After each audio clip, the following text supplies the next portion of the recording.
بسم اللہ الرحمن الرحیم۔ نبوت مل جانے کے بعد 9 برس تک نبی اکرم صلی اللہ علیہ وسلم مکہ مکرمہ میں تبلیغ فرماتے رہے اور قوم کی ہدایت اور اصلاح کی کوشش فرماتے رہے، لیکن تھوڑی سی جماعت کے سوا جو مسلمان ہو گئی تھی اور تھوڑے سے ایسے لوگوں کے علاوہ جو باوجود مسلمان نہ ہونے کے آپ کی مدد کرتے تھے، اکثر کفار مکہ آپ کو اور آپ کے صحابہ کو ہر طرح تکلیفیں پہنچاتے تھے، مذاق اڑاتے تھے اور جو ہو سکتا تھا اس سے درگزر نہ کرتے تھے۔ حضور کے چچا ابو طالب بھی انہی نیک لوگوں میں تھے جو باوجود مسلمان نہ ہونے کے حضور کی ہر قسم کی مدد فرماتے تھے۔ 10ویں سال میں جب ابو طالب کا بھی انتقال ہو گیا تو کافروں کو اور بھی ہر طرح کھلے مہارا اسلام سے روکنے اور مسلمانوں کو تکلیف پہنچانے کا موقع ملا۔ حضور اقدس صلی اللہ علیہ وسلم اس خیال سے طائف تشریف لے گئے کہ وہاں قبیلہ ثقیف کی بڑی جماعت ہے اور وہ قبیلہ مسلمان ہو جائے تو مسلمانوں کو ان تکلیفوں سے نجات ملے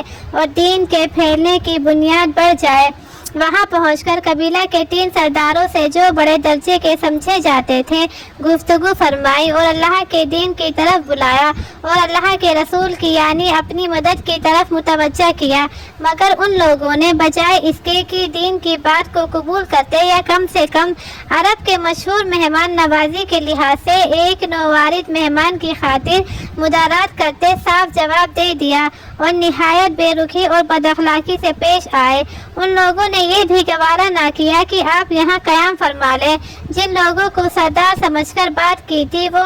شریف ہوں گے اور مذہب گفتگو کریں گے کہ ان میں سے ایک شخص بولا کہ او ہو،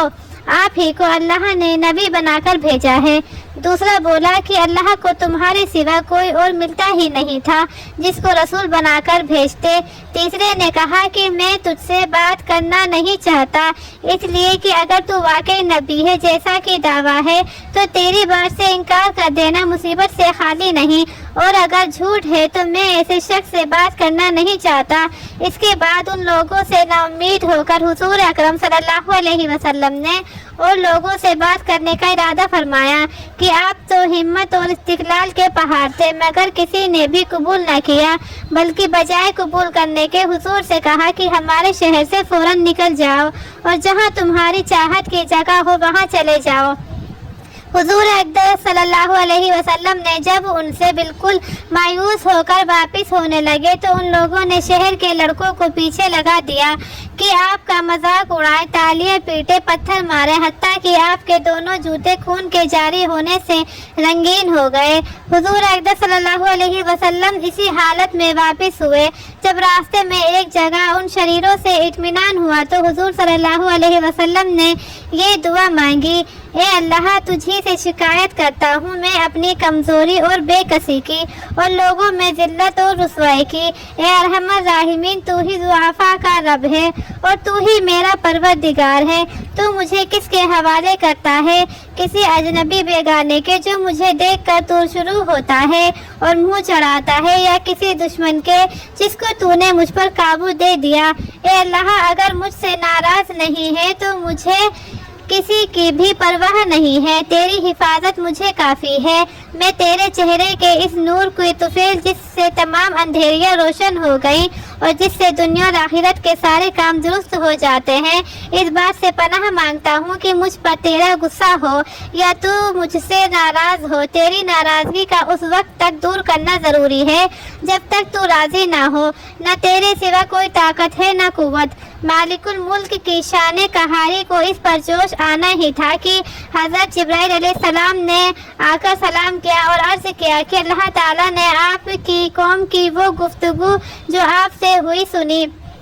اور ان کے جوابات سنے، اور ایک فرشتے کو جس کے متعلق پہاڑوں کی خدمت ہے آپ کے پاس بھیجا ہے کہ آپ جو چاہے اس کو حکم دے۔ اس کے بعد اس فرشتے نے سلام کیا اور عرض کیا کہ جو ارشاد ہو میں اس کی تعمیل کروں، اگر ارشاد ہو تو دونوں جانب کے پہاڑوں کو ملا دوں جس سے یہ سب درمیان میں کچل جائیں، یا اور جو سزا آپ تجویز فرمائیں۔ حضور کی رحیم و کریم ذات نے جواب دیا کہ میں اللہ سے اس کی امید رکھتا ہوں کہ اگر یہ مسلمان نہیں ہوئے تو ان کی اولاد میں سے ایسے لوگ پیدا ہوں جو اللہ کی پرستش کریں اور اس کی عبادت کریں۔ یہ ہیں اخلاق اس کریم ذات کے جس کے ہم لوگ نام لیوا ہیں کہ ہم ذرا سی تکلیف سے کسی کی معمولی سی گالی دے دینے سے ایسے بھڑک جاتے ہیں کہ پھر عمر بھر اس کا بدلہ نہیں اترتا۔ ظالم پر ظلم اس پر کرتے رہتے